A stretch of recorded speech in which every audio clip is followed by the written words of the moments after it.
Неуверенные в себе люди удобны, послушны. Наступает удушье. Я говорю, так, стоп, а что я делаю? Удалить, reset, cancel. Можно прокачать свою уверенность. Думай позитивно, всему говори да. Это что, повышает уверенность человека? Это такая простая тема. Вот эти 3 простых пункта, вот технология успеха. Замысел, сделал его сам и сам целомерен. Игорь Владимирович, очень частые запросы подписчиков, как стать увереннее в себе, как поверить в свои силы. Прежде чем перейти к ответу о том, как это сделать, я хочу спросить, а почему так много этих запросов? Почему людей это так волнует? Люди рождены в значительной мере сильно уверенными в себе. Посмотри на детей. Большинство детей, они, вот когда воспринимают мир или изучают его, исследуют, они просто исследуют. Они изначально уверены, они изначально находятся в таком большем равновесии. А теперь посмотри на взрослых. Они вообще ни в чем не уверены. Есть очень много ухищрений, с помощью которых одни люди делают других людей неуверенными в себе. Неуверенные в себе люди удобны, послушны, делают то, что им говорят другие люди, которые уверены. Это такая простая тема. Если ты не уверен в себе, то ты питаешь своей неуверенностью других людей, которые, посмотри, они очень уверены в том, что ты будешь выполнять любую их прихоть. Тебе нужны будут уверенные в себе люди, чтобы восстановить твою неуверенность, платя им всякие, дань, покупая у них всякие курсы обретения уверенности в себе. Банки, которые дают ипотеку под грабительский процент, превращая людей в рабов. Это что, повышает уверенность человека в себе? Вы в выпуске «Миллион на миллионе» сказали, что если вас сравнивать с молодым, то вы стали намного увереннее в себе и даже самоуверенными стали. В связи с чем это произошло? Да. Если так по-простому, у меня по дороге жизненного пути или бизнес-пути, или общественного пути много чего получается. Или получилось и постоянно получается. Если раньше я искал объяснение или пытался найти модель, которая бы объясняла, почему у меня получается, а у других не получается, и, кстати, это очень сильно питало мою неуверенность, потому что я никак не мог найти. Почему у меня получается, а у других не получается? Я говорю, так, стоп, а что я делаю-то? И я просто взял и отбросил это однажды и сказал, так, у меня просто тупо получается. Там, где у других не получается. И поэтому вся моя миссия сейчас — это структурировать мои поведенческие стратегии и сделать их доступными для других. Может, они для кого-то еще подходят. Тысячи людей пробуют мои поведенческие стратегии, у них тоже начинает получаться. Какая разница, почему это происходит? Просто делая вот так, получается. Поэтому я стал уверенным именно от того, что я отбросил бракованные, баговые, вирусные программы, которые в меня были посажены на раннем сроке воспитания, в детстве, в юности и так далее, обществом. Я их просто говорю, так, удалить, reset, cancel. Знаете, как на айфоне берешь, так вот эту программу не использую. Все. Легко быть уверенным, когда получается. Но когда не получается, особенно несколько раз не получается, уверенность уходит. У вас есть какие-то практики, как себя удержать от этих сомнений, когда у тебя, не очень хорошая полоса? Как оставаться уверенным в себе, есть только один способ. Непрерывное, бесконечное, массированное инвестирование в возможные возможности. Вот вы знаете термин «успешный успех», над нем можно только поржать, да, эти инфобизнесмены постоянно говорят про успешный успех. Я, Игорь Рыбаков, ввожу новый термин «возможная возможность». Смотри, если ты сидишь на диване и не выдвигаешься в какую-то экспедицию, не создаешь возможную возможность, то есть ничего не случится, ты будешь сидеть на диване, создаешь, у тебя пролежень может на заднице быть, наверное, такую возможную возможность создаешь. Те, у кого получается, они постоянно инвестируют в возможные возможности, и одна из 10 или одна из 100 срабатывает.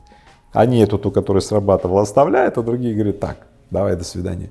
Люди же не видят, когда на меня смотрят, что я испробовал, прежде чем у меня эта херня, эта охрененная штука получилась. Не видишь же? Зачем им это? Если ты пытаешься оптимизировать на этом этапе, смотри, пытаешься уменьшить количество генерируемых тобой возможных возможностей до «сейчас я сгенерю такую возможную возможность, которая наверняка вероятна и все», то у тебя будет нулевая вероятность успеха. 0.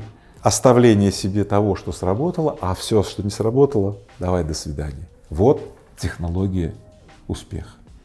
Я правильно понимаю, что для того, чтобы уверенность в себе сохранять или там даже повышать ее уровень, нужно все время генерить какие-то победы, ну то есть то, чтобы у тебя получалось что-то? Да. Ну, всего 3 пункта. Первое. Важно, чтобы постоянно ты оставлял себе только то, что получается. Второе.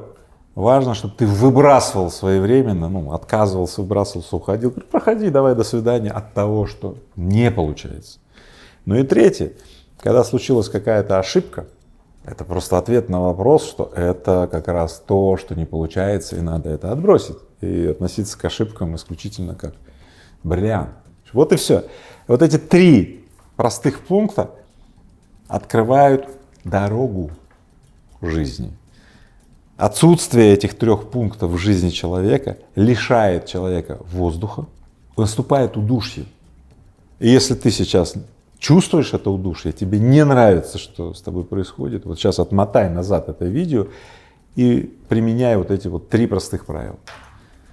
Я замечаю в связи с этим еще и обратную тенденцию, и это удивительно, когда люди чрезмерно уверены в себе, и их уверенность ни на чем не основана. Ну, как пример, там ты заказываешь какой-то продукт у человека или услугу, он говорит: да, я все сделаю, я лучший на рынке, в итоге ничего не сделал, потому что не умеет. А вот это откуда берется? По всей видимости, люди прокачали свою уверенность. Представь себе, что можно прокачать свою уверенность. Думай позитивно, что у тебя все получится, всему говори «да». Теоретически это может запускать эффект, что у человека получится. Но если фундамента-то нет, и вообще никаких скиллов, вообще нет, может произойти травмы, несовместимые с жизнью. Человек может начать вдруг глупо рисковать, подчеркиваю, глупо рисковать, потому что он сам настолько уже вселился в себя вот этого всемогущего, что он начинает глупо рисковать, и сгорает. Поэтому не надо прокачивать уверенность. Уверенность приходит тогда, когда у тебя получаются дела. Вообще разговаривание с реальностью важно делать делами. Учитывая это, как понять, насколько твоя самооценка адекватна тому, что ты правда умеешь, и тому, какой ты человек? Хороший вопрос, я бы только перефразировал. Не про самооценку, а, я бы сказал так, самопредставление или самомнение. Это очень важнейший ресурс человека. У него есть 2 аспекта. Первое, мнение о себе формируется из соотнесения себя с другими, и мнение о себе как внутреннее состояние. Тебе вообще нравится, что с тобой происходит? Как ты чувствуешь? Итак, соотнесение себя с другими. Если ты занят каким-то делом, люди покупают у тебя твои продукты, твои услуги, у тебя хорошие доходы, это основание твоей уверенности и путь к твоей самоуверенности в хорошем смысле слова. Второе, это внутреннее чувствование или самочувствование. Да? Вообще говоря, человек всегда что-то чувствует. И эти чувствования, они всегда такие, скорее нравится, что со мной происходит, или не очень нравится то, что со мной происходит. Вот ответь себе на такой вопрос. Если ты постоянно в панике, в тревоге, в таком очень тревожном состоянии, негативно втревоженном, знаешь, есть такая тревога, предвкушение чего-то вкусного, неопределенность, тоже тревога, но это даже не тревога, такое ожидание, такой мандраж, что там будет, это такая позитивная штука, что-то. А вот я именно негативная тревога. Если ты постоянно в таком состоянии, оно угнетает. Хочу задать вам вопрос, как человеку, у которого много сотрудников. Часто в больших командах бывает такая история. Есть неуверенный в себе работяга, который очень много делает, но это почти никому не заметно. Это там парень сидит в углу, за полофиса делает работу целый день там за компьютером. А есть тот, который его же работу очень классно презентует начальству. И обычно это люди, которые друг друга не сильно-то и любят. Вам кто из них больше нравится и как вы вообще в такой ситуации поступаете? Да, ну, конечно, ты думаешь, что я сейчас скажу, вот этот вот молодец, а этот вот не очень или вообще подлец, да? Нет, я так не скажу. Это симбиоз. Значит, один лучше делает, и он, кстати, уверен в том, что он делает, он знает это делает, и он уверен в этом, а другой лучше коммуницирует. Людям нужны другие люди именно для того, чтобы объединяться в команды, которые обладают, ну, всеми, скажем так, проявлениями. Да? Возникает то самое взаимодополняющее партнерство. Поэтому огромную силу приобретают люди, которые научаются вместо частицы «или» ставить частичку «и». Выбирай это или это. Я говорю, стоп, я выбираю и то, и это. И еще вот это тоже выбираю. На самом деле умные, ну, опытные и такие здравые, ну, давай так, начальники, они очень любят людей, которые могут и делать, и рассказать о том, что они делают, потому что это невероятно повышает для руководителя, ну, кругозор, поляну, то есть, ну, комбинаторику фирмы. Организация меняется. Вместо организации, где руководитель постоянно занят собиранием коммуникаторов и производителей и разборками, кто прав, кто виноват, перераспределение ресурсов, координации, там еще что-то, вот разборками, да, короче, я это называю, да. Вместо этого руководитель начинает заниматься другими функциями. Другими. Он приходит и говорит, ребята, наш вижен такой-то, вот наши враги, мы должны их. И ребята возбужденные такие говорят, все, да, говорят, давайте, может, как-то перекомбинируем компанию, ну, сходите, пожалуйста, к нашим клиентам, узнайте что-то.